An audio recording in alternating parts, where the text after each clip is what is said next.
Hey everyone, and welcome back for another deep dive. Today we're looking at something pretty interesting. That's the connection between venture capital, Uh-huh. digital advertising, Mhm. and how they can sometimes, I guess you could say, tilt the playing field for entire industries. Absolutely. So, these are the forces that are often, Yeah. hailed as, these engines of innovation. Yeah.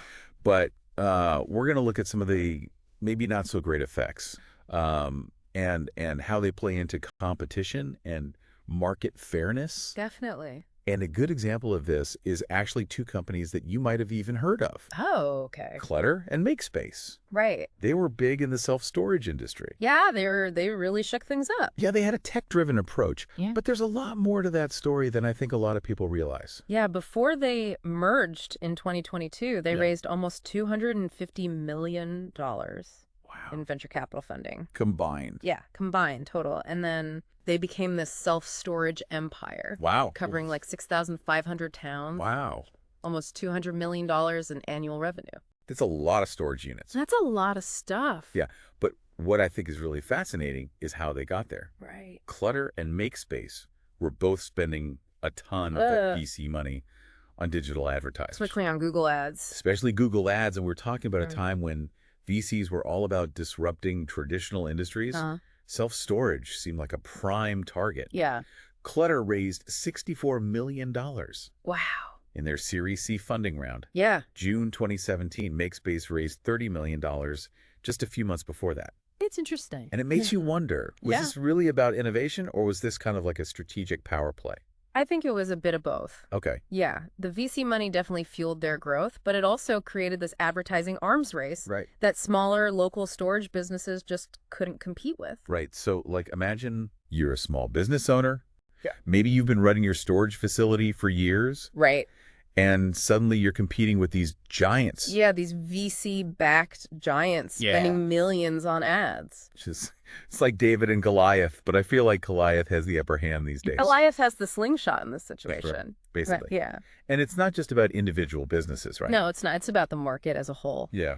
And there's a really interesting part of the story that involves Google Ventures, Okay. or GV. Okay. They were actually part of Clutter's Series C funding round.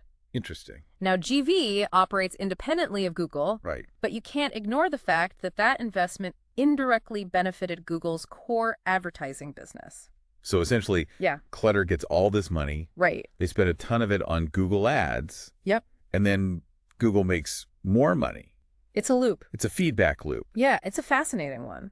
Yeah, so help me understand this a little bit better. What is the problem with that? Well, the problem is that it creates a system where companies backed by Google's venture capital arm Uh-huh. have an advantage on Google's advertising platform. Okay. They can just outspend everyone else. So it's not even about having a good product or service anymore. It's just about Yeah. who can spend the most money. It's a big part of it. Wow. And it's not just a theory. There's a real world example. Like, One Shot Move, uh-huh. the moving company in LA, Right. they were saying that costs per click on platforms like Google Ads made it impossible for them to compete. Wait, hold on. Cost per click. Yeah. I'm not a marketing expert. So basically, every time someone clicks an ad, Uh-huh. the advertiser pays a certain amount. Right. That's the cost per click. Yeah. And when you have companies with tons of VC money bidding on those clicks, the prices go up for everyone. Right. And small businesses just can't keep up. So it's like you're going to a poker game with like $5 and everyone else has millions. Yeah, exactly. You're going to lose. Yeah, and this isn't just happening in self-storage or moving. Right. 13 Ventures did a study and found that early-stage consumer companies spend over 50% of their VC funding on platforms like Google Ads and Facebook. Wow. It's becoming the norm. So they're prioritizing rapid growth, Mm-hmm. which I guess makes sense for a startup, Yeah, but it's coming at the expense of all these other businesses. that's what we need to look at. And what does that mean for competition? Because by pouring so much money into platforms like Google Ads, these VC-backed companies are basically buying market share. So they're creating barriers to entry. Exactly. Okay, so what does that actually look like and why should we care? Imagine you're a startup, you have this great idea for like a new self-storage solution. Okay. You're passionate, you're driven, you have a product you believe in. Uh-huh. But then when you go to launch your business, Right. you're up against these huge companies like Yeah. the Clutter and MakeSpace company, and they can afford to dominate online advertising. Well, even if your product's great, they can't even get seen. It's hard to get in front of customers. Right. And because these VC-backed companies are often prioritizing rapid growth Mm-hmm. over profitability, they're willing to operate at a loss for a while, Wow. which makes it even harder for smaller companies to compete. It's like a vicious cycle. The more money they pour into ads, Yeah, the harder it is for new businesses to enter, exactly. which means less competition and less choice for consumers. Right. And that's a key point, the impact on consumers. Right. Less competition often means higher prices and fewer options. Yeah, that makes sense. And when one or two companies control a market, it can stifle innovation.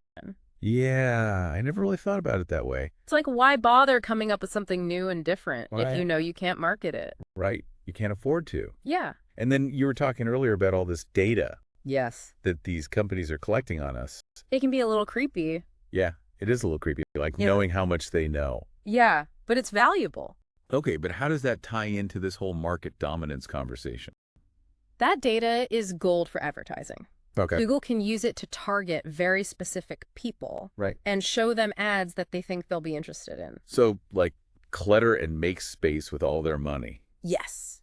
and access to this data, Yeah, they have a huge advantage. exactly. They can reach pretty much anyone they want. It really makes you think about how fair this is. Yeah, it raises some questions. Yeah, like, is it right for a company like Google to be a big player in advertising Yeah. and also invest in these companies? And be a referee and a player in the game. Exactly. And is that hurting consumers? Yeah, and competition. Right. Okay. Well, we talk about the fact that regulators are starting to look at this. They are. What's the latest? The EU has been much more aggressive. Okay. They've fined Google billions of euros for antitrust violations, Wow. favoring its own shopping services, Uh-huh. requiring manufacturers to pre-install Google apps on Android devices. Wow. Okay, so they're not messing around. No, they're not. What about in the U.S.? Well, we did have a federal judge rule against Google for antitrust violations back in 2024, Okay. but the penalties are still being determined. So we're waiting to see what happens. Yeah, But it sounds like the U.S. and the EU have very different approaches. very different. Why is that? Well, the EU has a different regulatory framework Okay. that emphasizes consumer protection and preventing monopolies, Uh-huh. and they're less hesitant to step in, Right. even if it's seen as unfavorable to big corporations. Yeah, that's really interesting. Yeah. But no matter what side you're on, Right. it's clear that small businesses are really feeling this. They are. And we've said it before, but they're a vital part of our economy. Absolutely. Small businesses contribute 43.5% to U.S. GDP Wow. and employ almost half the workforce. It's the backbone of everything. It is. So what happens when those businesses are struggling to compete? It's a big problem. Yeah, what does that mean for our economy? Well, when small businesses close because they can't afford to advertise. Or because they're being squeezed out by VC-backed companies. Yeah, We all lose out. right. We lose jobs, we lose Perhaps. innovation, and we lose that vibrancy. Yeah, it's a little scary to think about. Yeah, it makes you wonder, are we heading towards a future where only the biggest companies can thrive? Right. Is that the economy we want? That's a great question, but before we get too pessimistic, Okay. remember the EU. Right. They showed us that it's possible to challenge these practices. Yeah, those fines were no joke. They're serious. Yeah, But what about us? right. Like, can we as individuals actually make a difference? It can feel overwhelming, Yeah. but I think we need to focus on what we can control. Okay. Every Yeah. choice we make as consumers sends a message. Because you're saying, like, what I buy at the grocery store, Yeah, exactly. that makes a difference. Yeah, it all adds up. Wow. Think about it. Okay. When you shop at a local bookstore, Mm. instead of ordering from a giant online retailer, Sure. you're supporting a small business owner, their employees and their community. Right. It all comes back around. So it's like voting with our wallets. Exactly. And it's not just about where we spend our money. Okay. It's about being more mindful of the information we consume online. Like, what do you mean? Be critical of attention-grabbing headlines, double-check the sources of information, and don't fall for clickbait.